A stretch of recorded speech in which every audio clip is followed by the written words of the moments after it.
सावेडी प्रभाग क्रमांक 6 सावेडी गावठाणा येथे महिला मेळाव्याचे आयोजन माजी नगरसेवक रवींद्र बारसकर व सौ किरण रवींद्र बारसकर यांच्या वतीने करण्यात आले होते। यावेळी सौ धनश्रीताई सुजयदादा विखे पाटील यांना निमंत्रित केले होते। या प्रसंगी परिसरातील महिला मोठ्या संख्येने उपस्थित होत्या। यावेळी सौ धनश्रीताई सुजयदादा विखे पाटील यांनी खासदार सुजयदादा विखे पाटील यांनी मतदारसंघात केलेल्या कामाचा आढावा घेतला। तसेच शहरातील आणि केलेल्या कामांची नोंद नागरिकांनी घेतली असून आपल्या सावेडी उपनगरामध्ये मोठ्या प्रमाणात निधी देऊन रस्ते, सभा मंडप, उद्याने विकसित केली। आपल्या परिसरात काय काय विकास कामं झालेली आहे साहेबांनी सांगितलेलं आहे। डॉक्टर सुजय विखे पाटील यांनी मागच्या 5 वर्षांमध्ये आपल्या नगर जिल्ह्यामध्ये जवळपास 10,000 कोटींहून जास्त निधी विकास कामांसाठी वापरलेला आहे।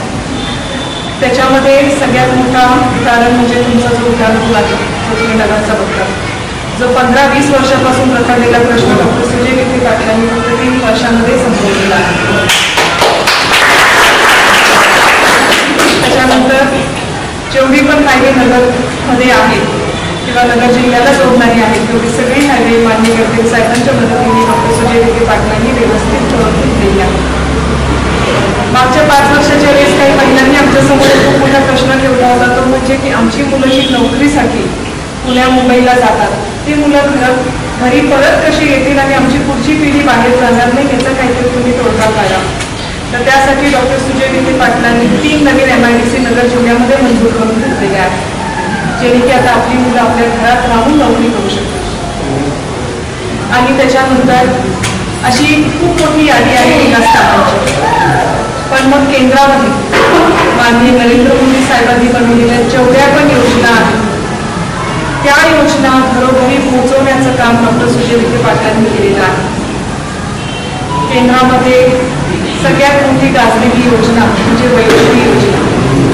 आपल्याला सगळ्यांनाच माहिती आहे की स्वतः मोदी साहेबांनी डॉक्टर सुजय विखे पाटलांचं कौतुक केलेलं आहे, कारण पूर्ण भारतामध्ये सगळ्यात जास्त त्या योजनेचा लाभ जर कोणी घेतला असेल तर ते नगरच्या लोकांनी घेतलेला आहे। केंद्रामध्ये असणाऱ्या सगळ्या योजना डॉक्टर सुजय विखे पाटलांनी आणलेल्या आहेत आणि सगळ्या लोकांना मिळवून दिलेल्या आहेत।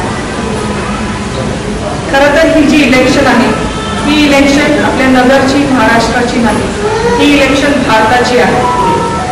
भारत आपला सुरक्षित कसा राहील, भारताच्या लोकांना परदेशात गेल्यावर मान कसा मिळेल, भारताचा नंबर जगामध्ये 1 नंबर कसा होईल, हे सगळे मोठे प्रश्न आपल्या समोर आहेत आणि या प्रश्नांची उत्तरं देणारा एकमेव माणूस आहे म्हणजे मोदी साहेब।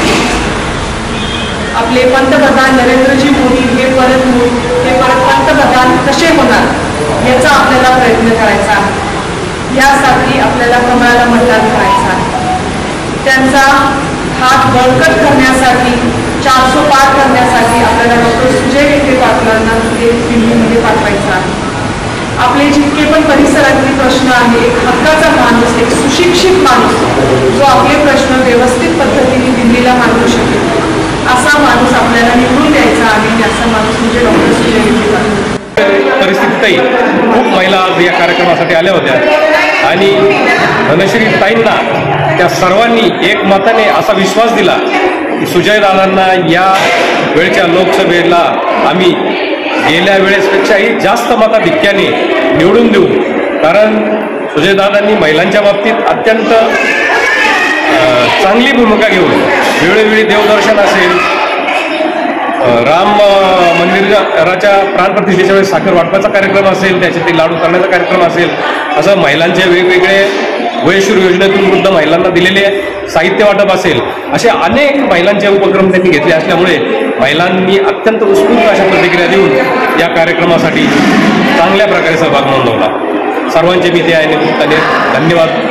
कार्यक्रमाप्रसंगी धनश्रीताईंचा ग्रामस्थांच्या व प्रभागाच्या वतीने सत्कार करण्यात आला आणि महिलांनी उत्स्फूर्तपणे मागील वेळेस सुजयदादा विखे पाटील यांना जेवढे मताधिक्य दिले त्यापेक्षाही जास्त मताधिक्य देऊन प्रचंड मताधिकाऱ्याने त्यांना विजय करू असे आश्वासन दिले। कार्यक्रमाच्या शेवटी प्रभाग क्रमांक 6 तील महिलांच्या वतीने सौ किरणताई रवींद्र बारसकर यांनी आभार मानले।